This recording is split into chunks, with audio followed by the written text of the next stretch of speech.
What killed the transgender movement? I'm going to be very respectful. Transgenders are considered a protected class on YouTube. So I'm going to give you guys my very censored thoughts on what killed the transgender movement. But I would at least love to know and explore this topic.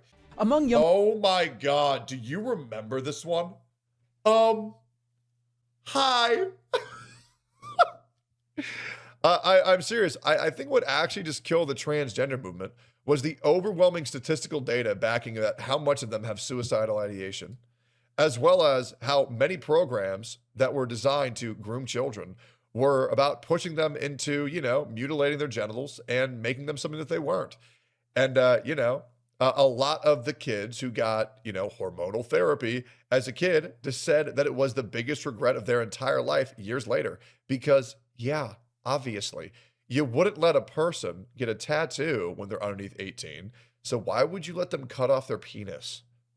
Among young people calling themselves transgender, it exploded from barely measurable numbers to 3%, with another 2% who aren't sure. That's millions of young people. But this isn't just about numbers. It's about how a movement gained unprecedented power quickly. It reshaped America, from medical practice to language, even how society views basic concepts like gender. The elephant in the room is how this movement gained so much power so quickly and why it's now heading downhill. I'm Ken LaCourte.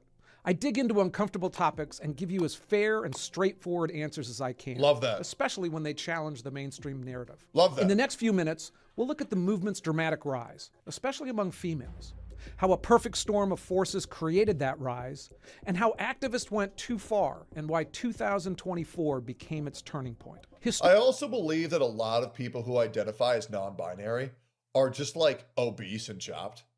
And they don't want to be considered an ugly female. They want to be considered beautiful.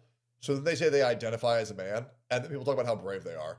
So I think a lot of it is because they just want to be called beautiful. And they realize it's too hard to go to the gym. So they decide to do something super gay and make it their entire identity. Historically, transgenders were a tiny fraction of the population. In fact, before 2010, most medical literature estimated that gender dysphoria affected about 1 in 10,000 biological males, and even fewer females. These numbers held steady for decades, and medical and psychological transitions were viewed as last resorts. Then, the numbers just exploded. Well, it's also the same thing with schizophrenia. Like, even I thought I was schizophrenic. My family thought I was schizophrenic. Because when schizophrenia first started being discussed in like 2012, like, a lot of people, due to sleep deprivation or issues with eyesight, assumed they were schizophrenic. And the doctors were, I'm not gonna lie, they were handing out diagnoses like it was dentists handing out candy, hoping for more fucking patients to work on later. It was the funniest part about that. And so transgender is also just a fad. And it was a fad during the peak of mental illness, which was COVID in 2020, where everybody was isolated, miserable, had no contact with the outside world, and they needed something to latch onto. And that's what transgenderism was. And so a lot of this is just because that's what everybody's saying is cool. And that's the issue with the LGBTQ. The LGBTQ, nobody would have an issue with just being like, okay, do whatever you want behind closed doors. We just don't want to see that. And gay people, you aren't allowed to adopt children. But the problem is they tell you that LGBTQ, being gay or transgender, is actually the cool thing to do and will actually put you on a pedestal. And that's the big issue.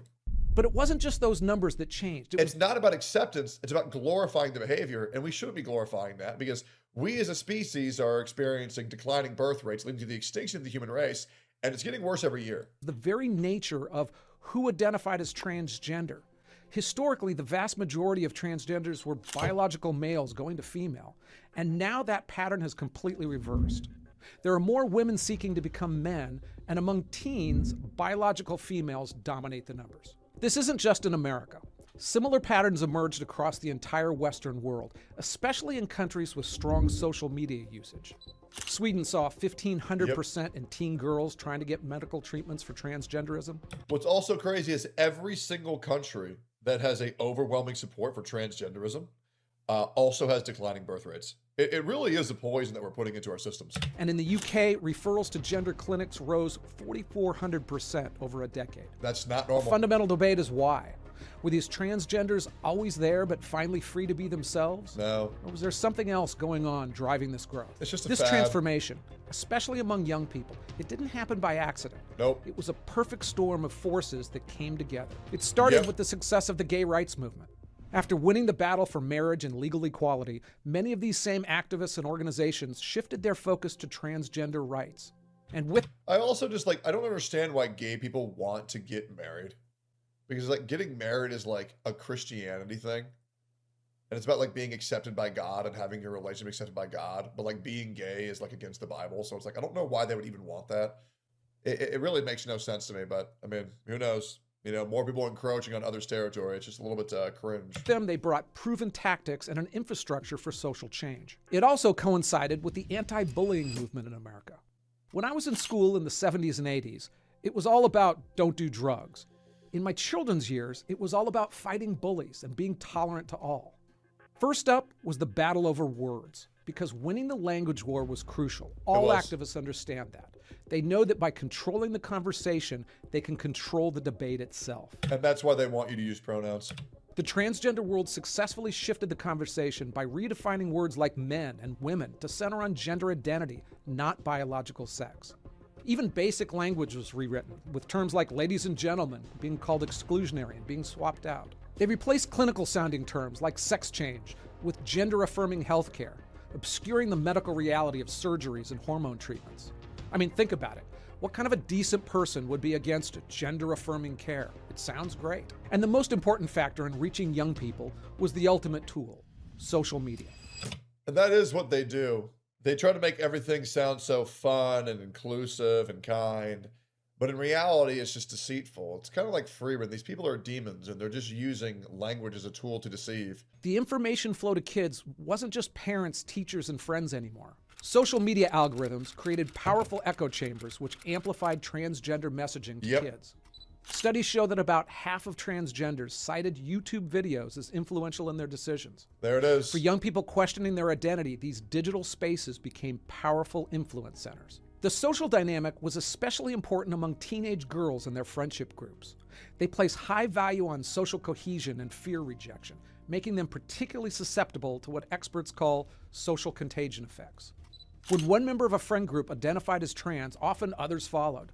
Some clinics reported entire friend groups showing up for treatment. Oh then, my God. as the movement gained power, institutions fell in line one after another. Schools adopted new policies, often keeping parents in the dark.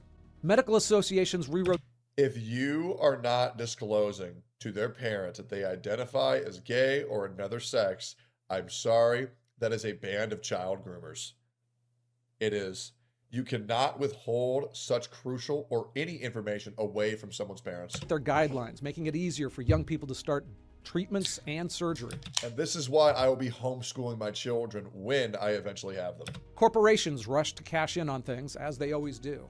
And guys, you are not angry enough about this. You're really not. You need to be much more angry. Until we stoop to their levels of insanity, they will continue winning. I mean, even Donald Trump, running in 2016, when pressed, said transgender people should be able to use whatever bathroom they feel is appropriate, and he had no interest in turning it into a campaign issue. And the movement's demands grew larger. It wasn't enough to accept transgender individuals. You had to fully embrace their ideology or be branded transphobic. The notion that biological sex itself was a social construct became mainstream in many circles. The phrase trans women are women became an unquestionable mantra. This created a growing divide between activists and medical professionals. Many doctors and researchers had concerns as transition became less about treating gender dysphoria and more about affirming any claim of gender identity. But it was becoming harder to resist. Two competing narratives emerged. Activists insisted these transgender youth were always there. They were just finally free to be themselves. Critics, pointing to the unprecedented speed of the change and the complete reversal in gender ratios, they saw evidence of a social contagion. But that perfect storm had gathered strong, and the movement seemed unstoppable. But as history shows time and time again, rapid gains in political power often lead to overreach. And that's exactly what happened next. Hey, And this is why nobody cares about being called racist or transphobic or homophobic anymore. Because these words have been used to silence common sense for years. quick. If I make any substantive mistake in this video, let me know and I'll address it in a pinned comment below. Okay, Amazing. so when a movement gains power Let's see if there's any pinned comment. There's not. Imagine that. quickly, overreach almost always follows. What started as a push for basic rights and dignity morphed into something more extreme, and the pushback was going to be inevitable. Here's where the movement began to erode public support and turned allies into skeptics. The first was their use of censorship. What began as respect turned into forced compliance. Yep. It was less about acceptance and more about enforcement. It's very true. In Canada, you could be fined up to $500 if you misgendered someone on the fucking spot. Dissent wasn't just discouraged, it was silenced. Criticism of any kind, even mild or well-meaning, it became transphobia, and those who voiced it got slammed. Social media platforms became ground zero. As the transgender movement gained traction, those platforms implemented policies aimed at curbing what they called hate speech, or misgendering, or dead naming. In practice, this meant punishing users for sometimes stating basic biological facts or expressing concerns about the movement's excesses. Women were banned from Twitter for referring to biological males as a he. Academics who questioned gender identity lost positions. Even comedians found their jokes subject to the language police. Take Megan Murphy, a Canadian feminist banned from Twitter for tweeting, "Men aren't women." Her account was permanently suspended, at least until Elon came along, in a legal battle that set precedent for silencing even factual, biologically grounded statements. Harry Potter author J.K. Rowling criticized gender ideology while affirming trans rights, became the target of widespread boycotts, death threats, and being labeled a bigot. These weren't just fringe cases. They reflected the movement's broader intolerance for dissent. And censorship went beyond individuals. Social media algorithms began suppressing certain content, making sure that alternative viewpoints wouldn't reach a broader audience. YouTube's doing the same thing, by the way. If you criticize transgenderism, they will limit your video and as well as put a warning on your channel. So you have to be very careful when talking about transgenders because they're considering them a protected class. I shit you not, this is real. Platforms like YouTube demonetize creators who discuss transitioners or raise concerns about medical intervention on minors. Reddit banned entire communities. Academia and medicine weren't immune either. Researchers who cautioned against fast-tracking transitions for minors faced career-ending repercussions. Dr. Lisa Lippman, who published a study on rapid-onset gender dysphoria, a phenomenon suggesting social contagion among teens, was vilified and her work discredited by activists despite being grounded in some solid empirical research. The mass media played its role too. By presenting one-sided narratives, outlets often framed any opposition as bigotry. Critics weren't debating, they were portrayed as enemies of progress. The result was an environment where one side of the debate could dominate unchecked, and they dominated. And it also made genuine concerns taboo to say. And the two... There was a part where you either had to accept transgenders full-heartedly, or your entire channel would be demonetized. Sponsors wouldn't touch you, and some people even got their channels permanently banned. Like, I've told this story many times. I had a $250,000 sponsor that told me if I did not go live with several pro-trans statements, I would lose my sponsorship opportunity after allegations of transphobia were surrounding me. I think this was back when I was a Genshin content creator, I think it was like somewhere between 2021 and 2023 it happened. And yeah, very uncomfortable. Very uncomfortable. They said, accept transgenderism or we will ruin your entire career. It was awful, bro. It was awful. And that's why so many people are more comfortable talking about it, because now it won't literally obliterate your life. The biggest concerns people had were related to kids and women's spaces. The movement's focus on children became its most contentious battleground early. If you don't see the damage in this, if you don't see, you know, the red flags in this, I don't know what to tell you, man. This is fucking scary. On. For many, this wasn't just about respect or inclusion. It felt like an attack on childhood innocence.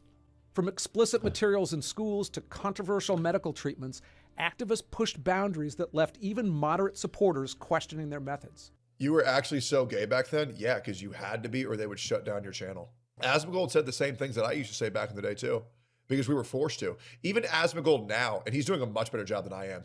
Asmongold, in order to make sure that his megaphone is not removed from him, will tiptoe around certain touchy subjects that he can't directly touch on until he boils over. Because he's always felt that way about anti-immigration. And I support his viewpoint on that, by the way. I am very much on Asmongold's side for almost everything he's ever said. Like 99.99% of things. He called Wrath of Lich King mid, which is just unfucking believable to me, though, which I can't believe he said that. But yeah, like you literally have to operate this way to continue spreading your message. And it's awful, bro. It is.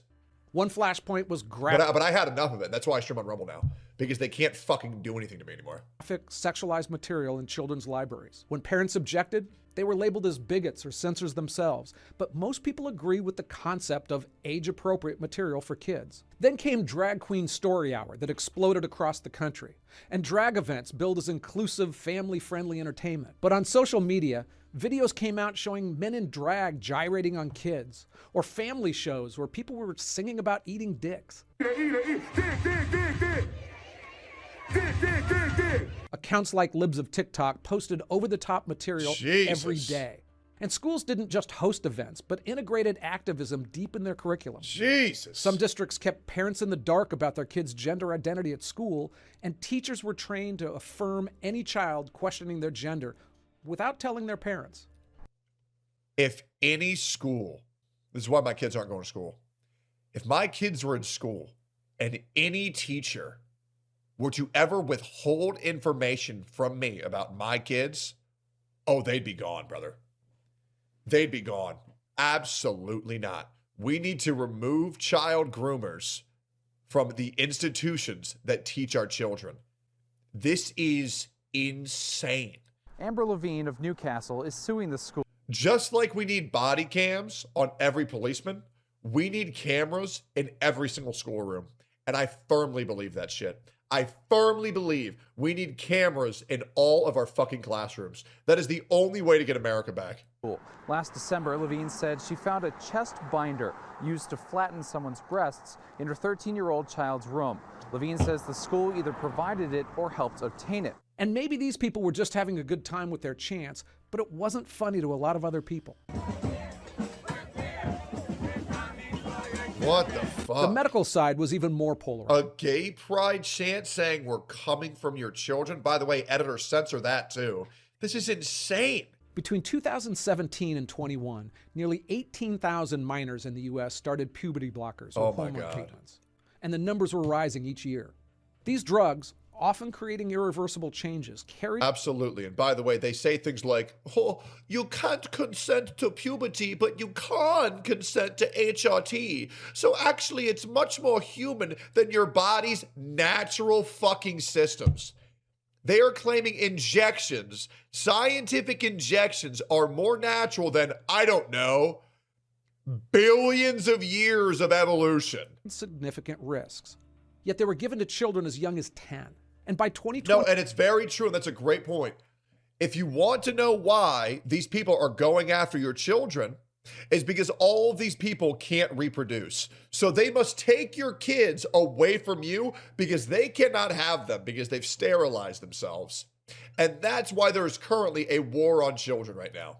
Over 5,700 minors underwent surgeries like double mastectomies to align with their gender identities. Proponents argued these interventions save lives by preventing suicides, but the evidence on that was pretty shaky. Many critics pointed out that mental health conditions like anxiety and depressions often went untreated in favor of rushing into gender transitions. And these excesses didn't alienate just conservatives, but many of the movement's original supporters. And if targeting kids was one misstep, the transgender movement's collision with women's rights was the other. Despite what some activists claim, it's abundantly clear that in any activity that requires strength and speed, men just have a massive advantage over women. I'm not even going to go through those statistics. Leah Thomas was one early example.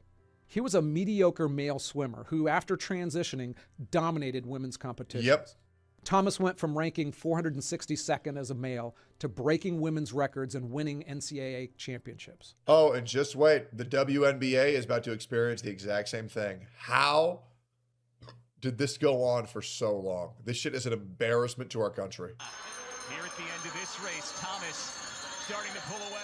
Female athletes who trained their entire lives suddenly found themselves losing races, scholarships, and opportunities. A recent UN study showed that more than 600 biological female athletes lost over 890 medals to transgendered opponents in 29 different sports. Others suffered injuries competing against biologically stronger opponents. Obviously. These weren't theoretical concerns. They were happening on tracks and in pools and on playing fields across the world. If LeBron James puts on a wig, he could 1v13 an enemy basketball team. You know, like imagine Cristiano Ronaldo putting on a wig and then playing in fucking women's fucking soccer. I want to remind you that professional women's soccer leagues complain about being underpaid compared to their male counterparts. So they went against a group of middle school males, 14-year-olds, and they lost. Yes, guys, there is a genetic difference. There is a physical difference. Men and women are very important to have both of, but yes, men are physically superior to women literally every single time. Problems went beyond competitions. A Vermont high school banned its entire girls' volleyball team from their locker rooms. Their crime? It was objecting to a biological man changing with them. Women's prisons became another flag. Wait, what? Oh, you haven't heard that? Do you think I'm joking? There are multiple real instances of women's soccer teams, including elite ones, losing scrimmages or friendlies to under 15 or under 14 boys teams. These are common training matches used for intensity and physical preparation. Yes, the University of Washington women's team, most literal middle schoolers match. Switzerland's women's national team lost. U.S. women's national team lost against a group of middle schoolers. Yes, there is a huge physical difference between men and women, and that's okay. That's why biological women should go against biological women, because it's not safe for men to enter women's spaces. Obviously, this didn't just happen once. It's happened many, many, many times. Not against random women, against elites, national teams. They let them win. No, they're kids. No. And not only did they not let them win, the score was 7-0. 7-0. Guys, Sophia is and listen, I love Sophia. Her legs are fucking insane. But Sophia can't outbench a 14-year-old black boy. And that's the reality. And Sophia is jacked. My wife is jacked. She can't bench 135. Now, given she can squat like 500 fucking pounds, but like there is a huge genetic difference between men and women. There's a huge difference. Flashpoint. Male inmates began declaring themselves transgender, then being sent to female facilities. Some people call that a government-sanctioned rape. In California, a third of the biological men seeking to be housed with women had been convicted of a sex crime. In Wisconsin, it was over half. Insane. To many, the pattern became clear. Women's rights, hard-won over decades, were being sacrificed on the altar of gender ideology. Spaces once reserved for biological females, from locker rooms to prison cells, no longer offered protection. Men are pretending to be women so they can live in paradise in female prisons and have infinite rape victims. And that's what they're doing. It's obviously what they're... Oh, I'm being sent to jail? I'm a girl. And we all know this is happening. And then they're going to locker rooms, they're taking photos of women, and then they're jerking off. There's even photos of transgender women who go into women's locker rooms, and then they take photos of their with women in the background and post it on their OnlyFans. All of these overreaches help combine to fuel a backlash that they'd never seen. Yep. It started in Europe, where countries like Sweden, Finland, and the UK changed their policy on medical transitioning. These nations had been early adopter of gender-affirming care, but reversed course after data revealed it was a serious risk to minors. The detransition movement gained steam too. More young people, especially girls, started speaking out about rushing into transitions they later regretted. I used to believe that I was born in the wrong body, and the adults in my life whom I trusted affirmed my belief, and this caused me lifelong, irreversible harm. Among those starting hormone treatments, only 64% of biological females continued. And that suggested that many young women might be misidentifying normal teen struggles as gender dysphoria. Public opinion shifted hard as well. Oh, you're a girl that likes video games? Oh, you're a girl that likes the gym? Oh, you're a girl that likes anime? Oh, that's actually because you're a boy. Oh my fucking God. By 2024, 55% of Americans believe support for transgender rights had gone too far. Kamala was the first to help pay for a prisoner's sex change. The power that I had, I used it in a way that was about pushing for the movement, frankly, and the agenda. Kamala's agenda is they, them, not you. I'm Donald J. Trump, and I approve this message. Research showed those commercials moved voters more than any other in the election, and it was one of the most persuasive ads in years. Republicans spent over $200 million on anti-transgender advertising in 2024, the most ever spent on a social issues ads in the presidential race. Post-election, Democratic politicians began openly criticizing the party's alignment. If Kamala Harris lost, or if Kamala Harris won, it would have been the death of America. It really would have been. Dude, we would be no different than Canada right now. I don't care what you think about Elon Musk. I don't care about how you feel about Donald Trump. Without them being in the positions that they were in when they were in those positions, I genuinely feel the death of America would have been upon us. I think they saved America. With far-left positions on transgender issues. We needed people as radical as them to be in the positions that they were in order to stop the radicals at our doorsteps. We needed people like that. First time ever. Massachusetts Congressman Seth Moulton summed it up this way. I have 2 little girls. I don't want them getting run over on a playing field by a male or formerly gendered topics that they integrated into so many movies. I still don't give a fuck if anybody thought Odyssey was good. I'm not watching it. I'm not watching a transgender play a man. I'm not doing it. And I'm not watching a black woman play the role as a white woman. I'm not doing it. You give them an inch, they take a mile. I don't care. Every one of my friends, and I'm being serious, every one of my friends who has watched that movie, oh, I have called them so many slurs, it's insane. I'm not gonna lie. I am not supporting that shit at all. Sorry, I identify as non-binary. I'm not watching that shit. Hell no. Not buying that shit. Not playing that shit. Fuck no. The pendulum is swinging back. Now, that doesn't mean everything will reverse, but the transgender community is on the defense, and it will be for the next few years. You know, another movement that also lost some of its power in the past couple years was the MeToo movement. The MeToo movement was one of the most dangerous movements ever pushed, and men's lives have been tainted for years after this. Because now a woman's word, a woman's testimony can get you you can be held civilly liable and criminally convicted off of a woman's testimony alone.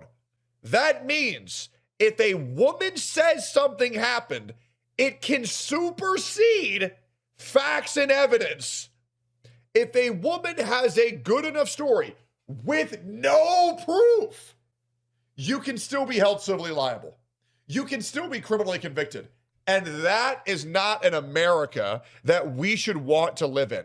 That is in fucking, and I'm going to pull this up. Yes, in civil case in the United States and many other common law jurisdictions, a person can be held civilly liable for sexual assault, typically pursued via intentional torts such as battery, assault, or intentional infliction of emotional distress, or sexual harassment based primarily or solely on the plaintiff's testimony if a judge or jury finds that testimony credible under the applicable burden of proof. I shit you not, guys. You can have your entire life taken away from you with no proof, no evidence, as long as the woman tells a good story. That should scare the shit out of you. And these are the statistics that members of the Me Too movement don't want you to know. Protective orders in Travis County from recent data, 74% of protective orders are granted in Travis County off of testimony alone. You don't need proof. You don't need evidence. You don't need to show that anything actually happened.